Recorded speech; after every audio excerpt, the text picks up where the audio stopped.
Сәлем достар, қалдарыңыз қалай? Бүгін синнабонын дайындаймыз. Бізге жылы сүт, бірінші қант, екеуін жақсылап араластырып, енді тұзымызды саламыз, дрожжімізді саламыз. Сүтіміз жылы болу керек. Жақсылап араластырамыз. Маған тіркеліп, лайк басып отырыңыздар. Сармайымызды саламыз жақсылап. Сосын бір жұмыртқамызды қосып, жақсылап араластырамыз. Ұнымызды електен өткіземіз. Бөліп салам. Үшке бөліп салдым. Бірінші бөлігін салып араластырамыз. Енді екінші бөлігін саламыз.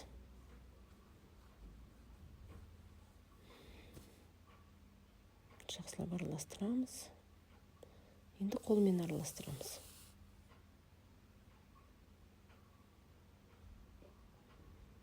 Міне енді үшінші бөлігін салдым. Бұл жерде жақсылап июін қандыру керек оның. Сондықтан да көбелейміз. Біріккенше. Мына жерде менде ондар бірікпей қалды. Сондықтан жылы сүт қосып жерден тағы да кішкене. Онды молдау салып қойғанмын ғой.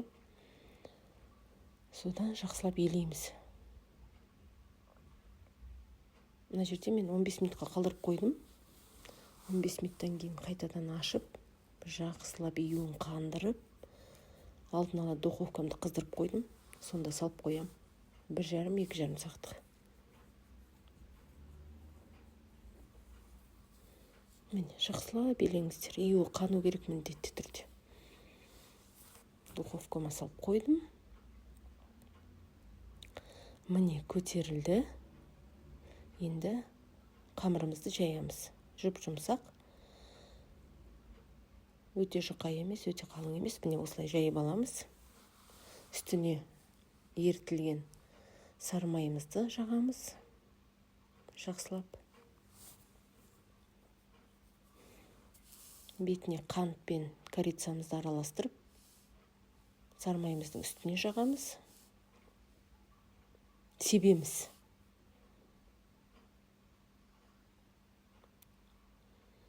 Міне бәрін септім. Енді жақсылап орама сияқты. Сосын мынандай жіппен кесеміз. Осылай кесе бересіздер.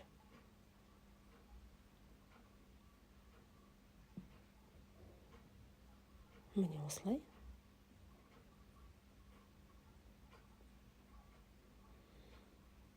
Міндетті түрде дайындап көріңіздер. Өте дәмді шығады. Дайындағандарыңызға өкінбейсіздер. Осылай кесіп аламыз. Духовкамызды алдын ала қыздырып қоямыз. 180 градуста 20-25 минут. Әркімнің өзінің духовкасына байланысты.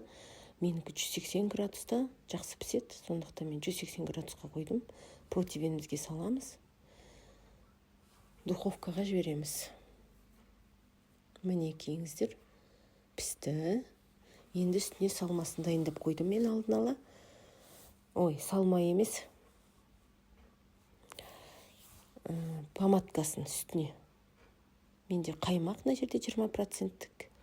Сосын қант, сахарный пудра. Қант ұнтағын қосып араластырып, бетіне осылай жағып шықтым. Өте дәмді болады. Маған лайк басып, тіркеліп, лайк басыңыздар. Міне осындай өте дәмді синнабондар шықты. Келесі кездескенше достар.